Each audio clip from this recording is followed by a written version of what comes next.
자, 이제 오늘 예배의 5가지 얼굴, 오늘 저항과 초대라는 주제로 마무리를 좀 할까 하는데요. 우선 성경에는 큰 질문 하나가 있습니다. 그 전제적 질문이 뭐냐면 누가 온 피조물 가운데 누구를 경배할 것인가가 질문입니다. 누구를 경배할 것인가? 그래서 그 해답은 어린 양과 보좌에 앉으신 삼위 하나님께만 경배하라가 성경의 전체 이야기예요. 몇 차례에 걸쳐 이런 얘기를 드렸어요. 선교라는 것은 수단적 가치다. 그리고 그 수단적 가치의 진짜 목적은 궁극적 가치겠죠. 예배입니다. 예배가 무너진 곳에, 예배를 모르는 곳에, 예배를 알지 못하는 영혼들에게 결국 예배가 무엇이며, 그리고 그 예배는 누구에게 경배가 올라가야 되는가를 말하고 싶은 것이 성경의 이야기입니다. 자, 그런데 성경은 그렇게 얘기하는데 세상은 동의할까요? 동의하지 않을까요? 동의하지 않습니다. 그 세상은 시대마다 우상의 모습도 달라져 변천을 이루고 있습니다. 이 글이 쓰여지던 1세기 시대의 우상과 또 지금의 우상이 같을 수 없겠죠. 우상도 다양하게 시대마다 얼굴을 변장시켜서 우리 속에 우리도 알지 못하는 틈바구니로 이미 깊숙이 들어와 있다는 얘기예요. 자, 현대 우상은 뭐예요? 현대 우상은 일단 편의주의입니다. 뭐 예배만 해도 그렇지 않습니까? 코로나 이전에는 온라인 예배가 어디 있었어요? 그냥 오프라인으로만 모여서 예배를 드렸는데, 사실 그때도 저희 삼일교회는 항상 온라인을 특수한 상황에 있는 분들을 위해서 아이디를 발급해가지고 열어놓고 냈습니다. 몰랐죠? 예를 들어서 환자, 그리고 부득이한 형편으로 또 유학을 가 있거나 또 여기에 함께 참여할 수 없는 특정 직업에 계신 분들, 이런 분들을 위해서 이제 목회 진장님들이 보고를 받아서 아이디를 줍니다. 그러면 그 비밀번호로 온라인을 열어서 실시간으로 예배에 참여하도록 그렇게 편의를 제공하곤 했고, 일반 성도들에게는 그걸 개방하지 않았습니다. 근데 코로나가 터지다 보니까 1부, 2부, 3부, 1부는 참 온라인으로 송출을 안 하는데 2, 3, 4, 5 저녁 예배, 새벽, 금요, 수요까지 전부 지금 온라인으로 송출을 하다 보니까 여기에 투입되는 인력과 장비가 만만치 않아요. 근데 이제 코로나 끝났으면 나와야 되는데, 이제 거기에 관성이 붙어가지고 편하잖아요. 아니, 뭐 몸이 조금 안 좋다 그러면 울고 싶은데 누가 뺨 때려주듯이 오늘 그냥 온라인으로 태세 전환을 하는 거예요. 그럼 처음에는 책상 앞에 모니터 갖다 놓고 다 준비를 해놓는데, 목마르면 또 냉장고 문 한번 열어서 홀딱 갔다 오고, 화장실 또 급하면 가서 홀딱 갔다 오고, 온라인 또 열어놓다 보면 옆에 다른 영상이 떠 있어요. 또 그럼 한번 들어갔다 나왔다. 무슨 집중해서 예배가 되겠어요. 그래서 지금 고민이에요. 저도 이렇게 이미 익숙해진 관성이 붙은 성도들을 향해서 이거 어떻게 해야 되나. 그래서 연말까지는 뭔가 좀 재편이 이루어져야 되는데, 부득이한 경우의 분들을 위해서는 특별한 방안을 마련해 놓고 대부분은 이제 온라인으로 예배를 드릴 수 있도록 조금은 강제성을 띄어야만 되지 않겠는가. 이게 너무 익숙해져 있어요. 온라인으로. 내가 숫자는 밝힐 수 없지만 온라인으로 예배드리는 분들 우리 진장님들이 다 이제 체크를 하거든요. 숫자가 많아요. 물론 오프라인도 많이 들어오시지만, 자, 어쨌든 이런 편의주의가 시대의 지금 트렌드입니다. 그리고 또 하나가 뭐냐면 현대 우상이 자기애입니다. 그러니까 우리 아이 그 말이 아니고 자기를 사랑하는 에고이즘, 그런 자기애가 우상이에요. 그래서 요즘은 절대적 진리나 절대적 가치가 없어졌잖아요. 진리도 다수결로 정하자는 세상이니까 요즘은 주관적인 시각이라든지 자기 느낌, 자기 감정이 굉장히 중요하게 여겨지는 시대입니다. 물론 그것도 소중하겠지만 그러다 보니까 절대 진리나 절대 가치가 사라졌어요. 이걸 이렇게 퉁쳐가지고 우리 삶의 가까이에 모호성이라는 것으로 들어와 있어요. 그러니까 뭐가 우상 숭배인지 잘 몰라요, 본인들이. 이미 그 한복판에 쑥 들어가 있는데도 그걸 우리가 스스로 눈치채지 못하는 상황에 떠밀려 있을 수가 있단 말이에요. 자, 그러면 거꾸로 올라가서 지금으로부터 이 계시록이 요한에 의해서 받아 적어지던 1세기 시대에는 뭐가 우상이었는가? 여러분, 그 시대에 이 온 세상의 중심은 어디였습니까? 로마였습니다. 또 로마의 중심은 어디였습니까? 황제의 보좌입니다. 그 보좌에 누가 앉죠? 황제가 앉아요. 근데 황제는 그 당시에 아시는 것처럼 인간이 아니라 신적인 숭앙을 받고 있었습니다. 자, 그러면 우리가 왜 그 시대 사람들이 로마의 황제를 신적으로 숭배하게 되었는가? 이 과정이요, 저 북쪽의 집단하고 똑같아요. 그 생성되는 과정을 보면, 자, 고대 시대의 사람들의 이 인식 속에 전쟁은 누구와 누구의 싸움이었습니까? 그 나라 신과 이 나라 신의 싸움이었어요. 그런데 어느 나라도 넘볼 수 없이 절대 국가로 자리 잡았던 로마 제국은 그 제국의 영향력의 역사를 한 1000년을 끌고 갑니다. 이래저래. 물론 중간에 나누어지는 우여곡절도 있었지만 어쨌든 로마의 역사는 1000년의 역사를 끌고 가요. 자, 보세요. 그러다 보니까 그 시대 사람들이 로마 제국을 어떻게 생각했을까요? 아, 로마의 제국을 지켜주는 그 신들은 정말 힘있고 능력있고 전쟁에 능하고 승리를 가져다주고 백성들에게 풍요와 안녕을 제공해주는 신이구나. 그런데 그 시대 사람들은 그 신의 대리자가 누구예요? 황제입니다. 그러니까 황제를 숭배하는 것이 곧 누구를 숭배하는 거죠? 그 신을 숭배하는 거예요. 그러면 그 시대 사람들이 황제 숭배를 강압적이고 폭력적인 방법으로 숭상을 시작했던 게 아니에요. 매우 자발적이고 매우 경쟁적으로 황제를 숭배했습니다. 왜요? 보니까 로마는 전쟁에 나가면 언제나 이겨. 아, 로마를 지켜주는 신들은 굉장히 능력이 있고 승리를 가져다주고 풍요를 제공하고 안녕과 질서를 제공하는 신이구나. 우리가 그 신을 믿어야 우리에게도 그 복이 오겠다. 이해가 돼요? 그래서 신의 대리자격인 누구를 숭상하는 겁니까? 황제를 숭상하는 거예요. 그래서 황제 숭배 사상이 억지로 강요되어 일어난 운동이 아니에요.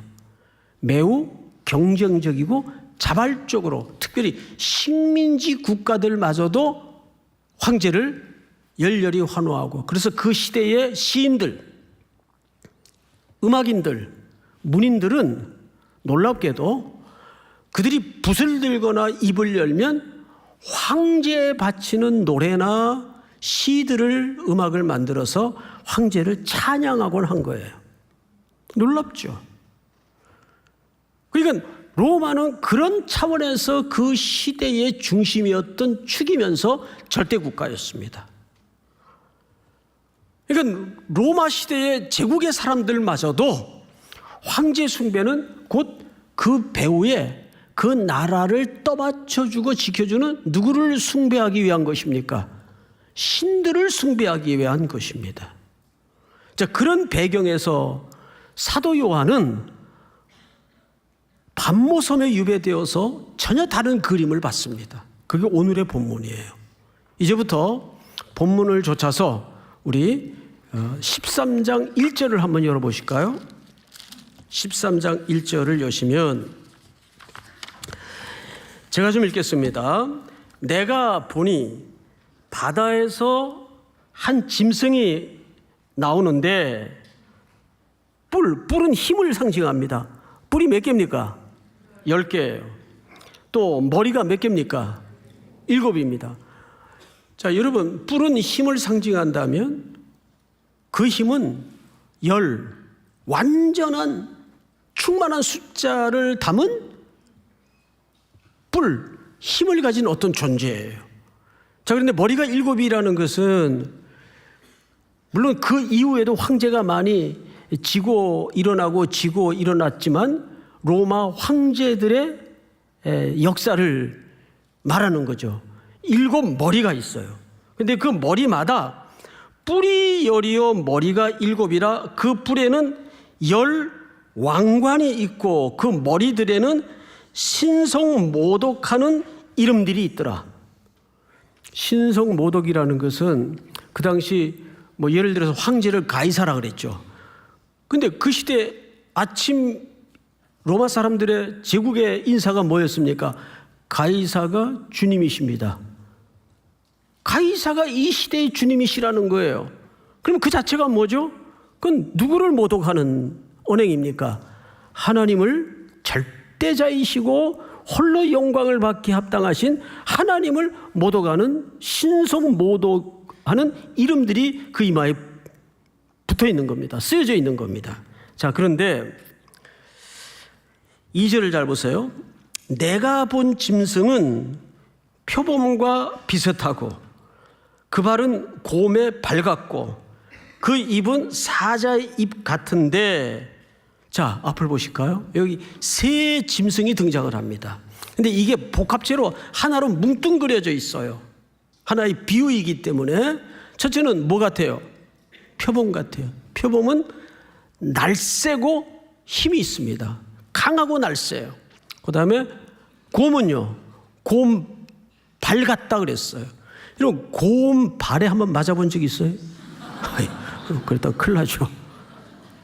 해외에서 있었던 일인데 동물원 같은 데서 누가 곰에게 장난을 하다가 한 대 맞은 거예요.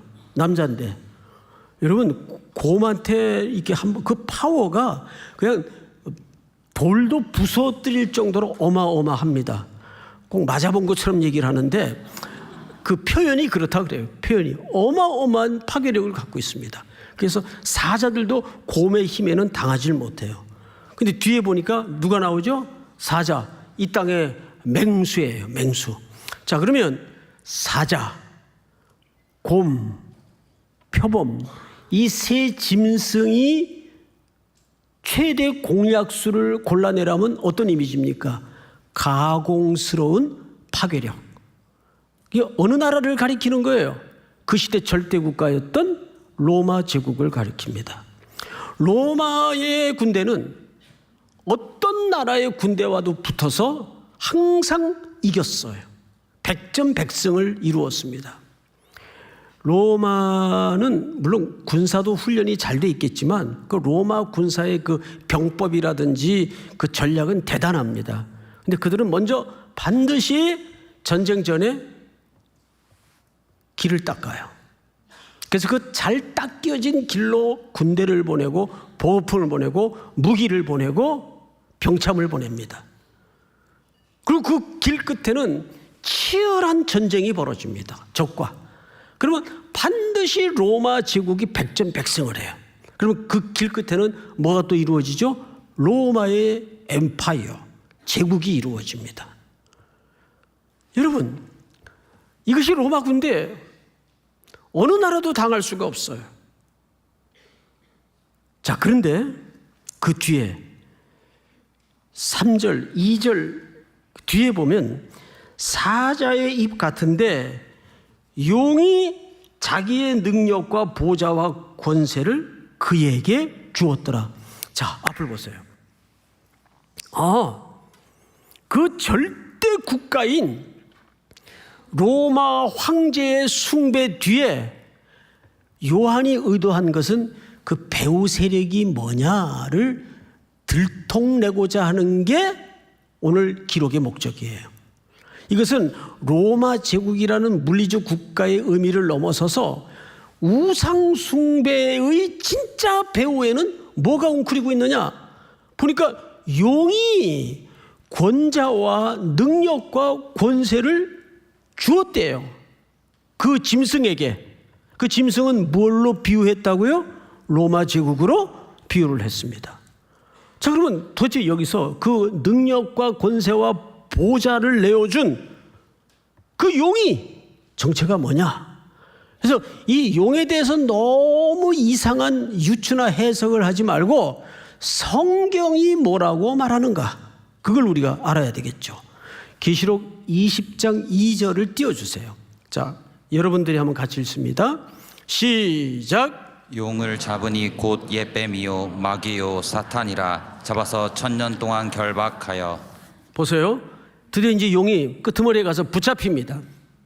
근데 보니까 이 용이 옛뱀이요, 우리 인류를 처음 죄에 유혹하여 빠뜨렸던 미혹해 한 그 옛뱀입니다.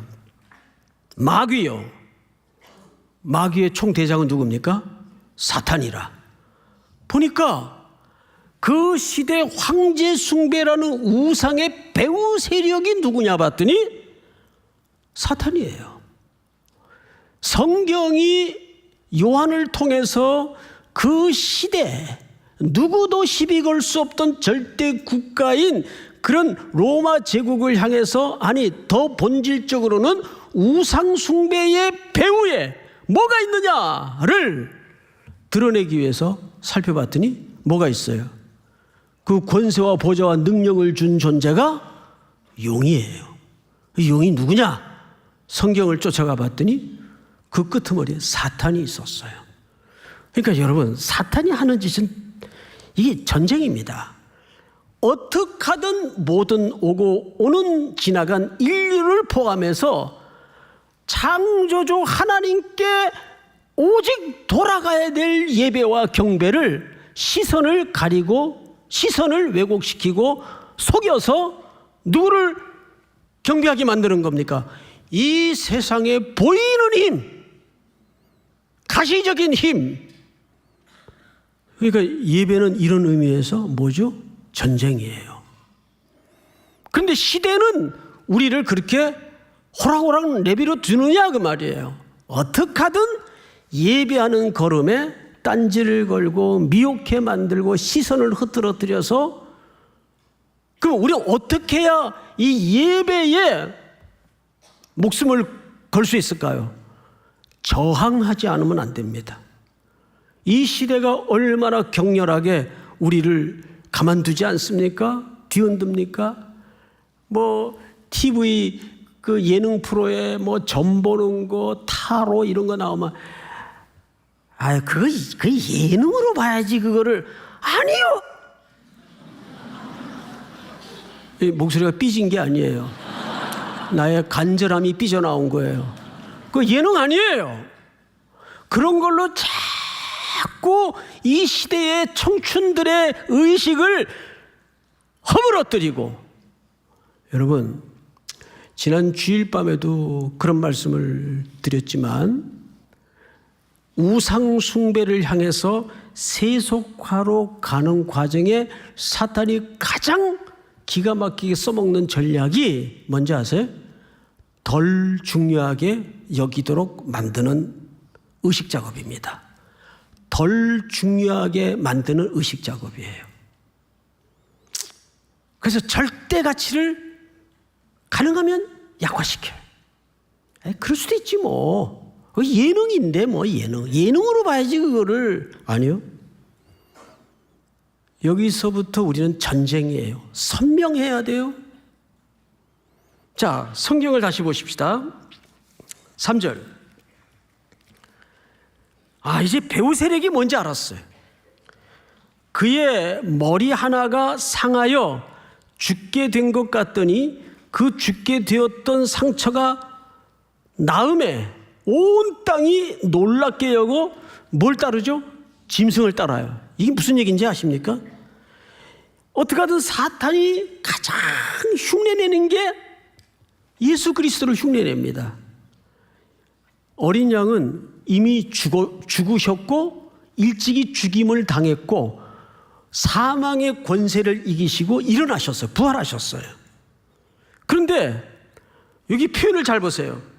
그의 머리 하나가 상하여 죽었습니까? 죽게 된 것 같습니까? 예. 아주 죽어버리면 이 어둠의 권세는 생명을 창조할 수 있는 능력이 없으니까 안 되죠. 그러니까 죽게 된 것 같더니 그 죽게 되었던 상처가 회복이 돼요. 그러니까 사망과 부활을 흉내내는 겁니다. 그러니까 온 땅에 눈이 어두운 영혼들이 깜짝 놀래가지고 기절초풍해서 이야 대단하다 대단하다. 그리고 그 짐승을 따라다니는 겁니다. 여러분, 한때 한국교회가 폭발적으로 부흥하던 7, 80년대에 이상한 집단이 한국교회에 굉장히 많았어요. 기독교도 아니에요. 교주가 발 씻은 물을 사기 위해서 그 교회 앞에, 그건 교회도 아니죠.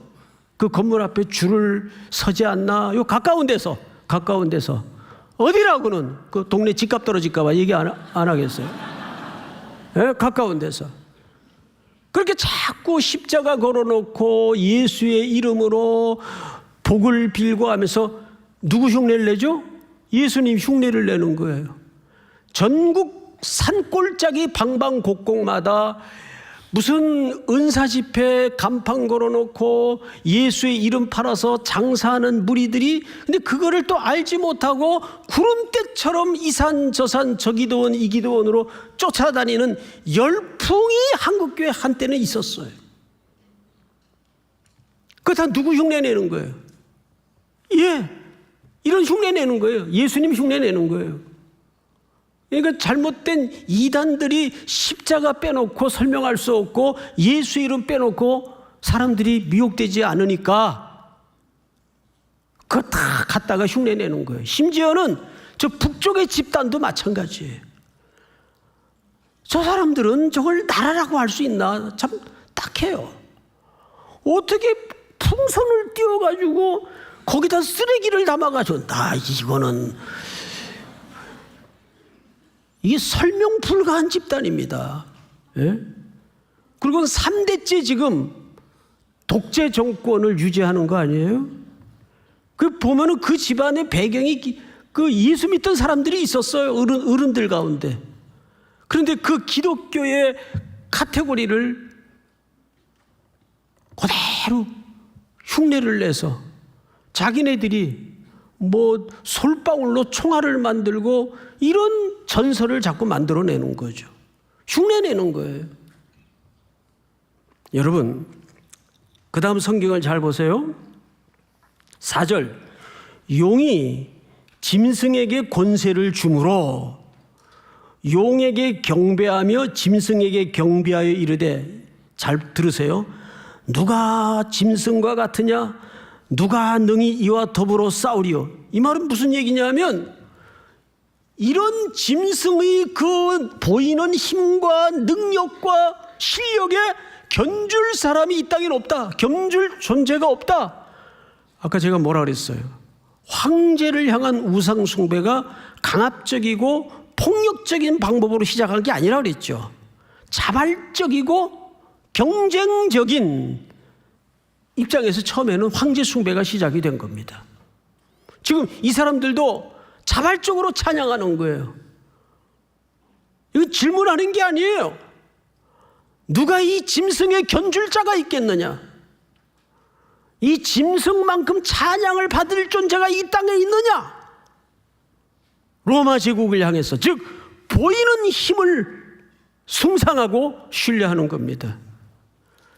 근데 요한이 이 정체와 이 실체를 드러내는 이유는 보이지 않는 진정한 보좌, 진정한 경배의 대상, 보좌에 앉으신 하나님과 그 어린 양께만 경배가 있다.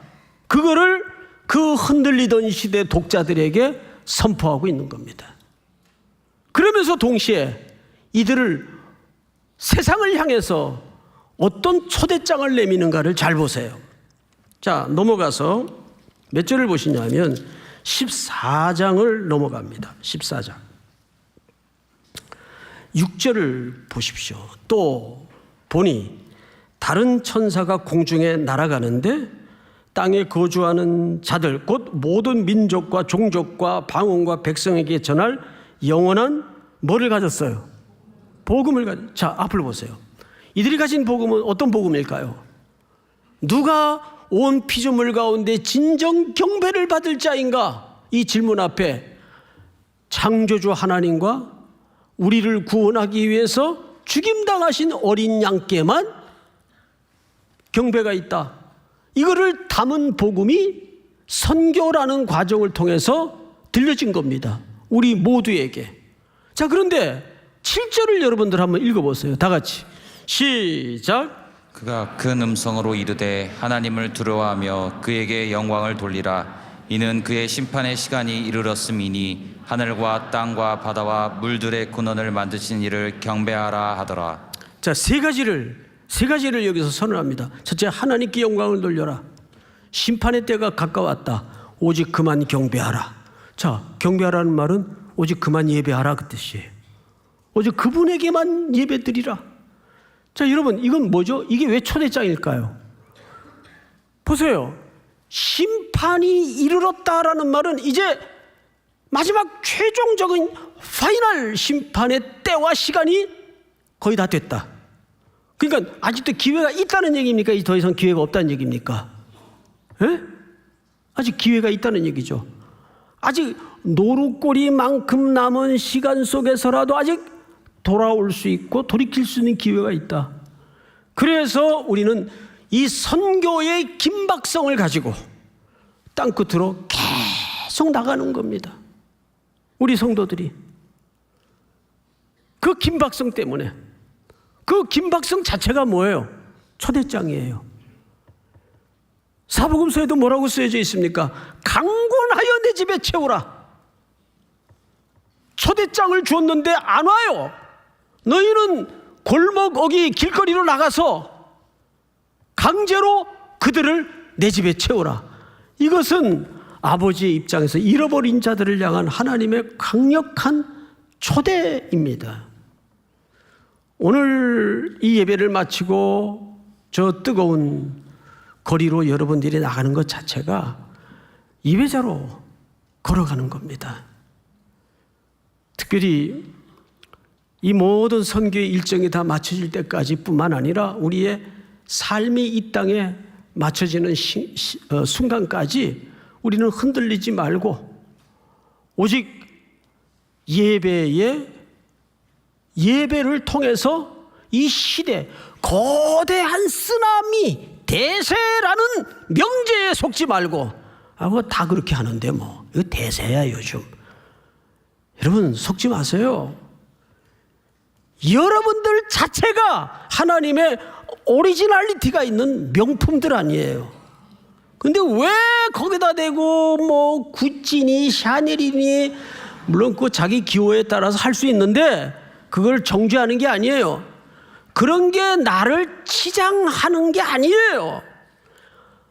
어떤 값어치하고도 환산할 수 없는 어린 양의 피를 발라 구속한 하나님의 작품들인데, 포이에마 하나님의 작품들인데, 그런 게 나를 증명해 주거나 나를 보증해 주는 게 아니에요. 믿습니까? 내가 이 땅에서 하나님의 예배자로 부름받았다는 것 자체가 감동이에요. 감동. 믿습니까? 여러분, 쩔지 말고 떨지 말고 꿀리지 말고 한 주도 당당하게 예배자로 살아내는 승리가 있기를 주의 이름으로 축복합니다. 일어나십시다. 완전하신 나의 주, 우리 찬양합니다.